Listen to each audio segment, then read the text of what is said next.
Image copyright Reuters. Image caption Pope Francis was welcomed to the capital by President Htin Kyail. Pope Francis has met Myanmar's leader Aung San Suu Kyi and is delivering a speech that will be keenly edited for any reference to the country's Rohingya Muslim community. Myanmar has been accused of ethnic cleansing, with 620,000 Rohingya fleeing to Bangladesh since August.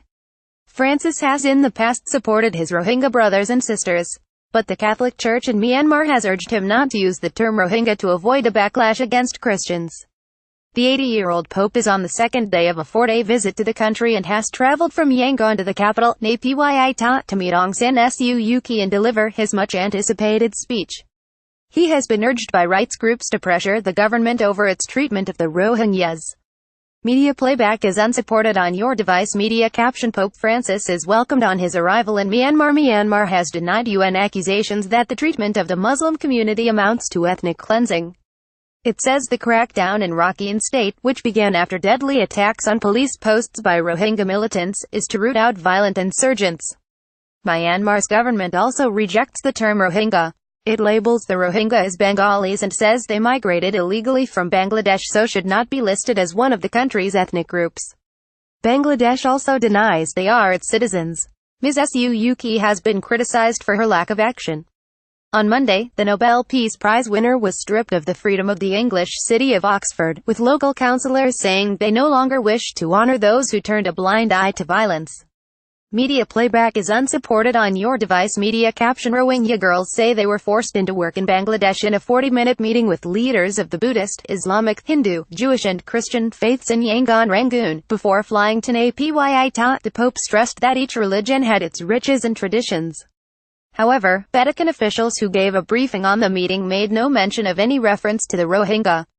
The BBC's Jonathan Head, in Yangon, says the pontiff is expected to use his speech to outline his views on how religious tolerance should be built, but the wording will be closely edited.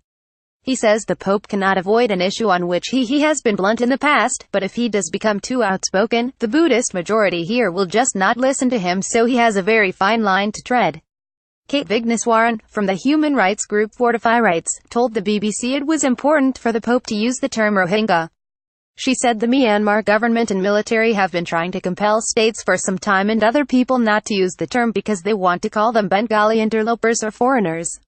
So to support that by not using the term I think contributes to that dehumanization of the Rohingya as a group. Catholicism in Myanmar. Evidence of Christianity in Myanmar extends back as far as the 13th century, but Catholic evangelism began in earnest in the 18th century, when Myanmar was the kingdoms of Ava and Pegu. Catholics make up 1.3% of the 53 million population. Buddhism is the majority religion with about 88%, with Christianity overall accounting for about 6%. About 90% of Catholics in the country are from the Karen, Kachin, Chin, Shan and Kao ethnic minorities. Censuses over the past 40 years show Christianity is the fastest growing religious group. On the first day of his visit, Pope Francis met Myanmar's military chief, Gen Min Aung Hlaing. In a Facebook post, the general said he had told the Pope there is no religious discrimination in Myanmar as the country ensures religious freedom. On Wednesday, the Pope is to celebrate a huge mass in Yangon, which some 200,000 Myanmar Catholics, almost 40% of the country's Catholic community, are expected to attend. One Catholic who will attend, Da Ja H. Pang, told Reuters, "I'm extremely excited because I thought I would never see the Pope in my life." Media playback is unsupported on your device. Media caption Watch who are the Rohingya after Myanmar. Francis will move on to Bangladesh to meet a small group of Rohingya refugees in a symbolic gesture. The Pope's trip was planned before the violence erupted in Myanmar in August. Last week Myanmar and Bangladesh signed a deal to return hundreds of thousands who have fled across the border, but aid agencies have raised concerns about any forcible return.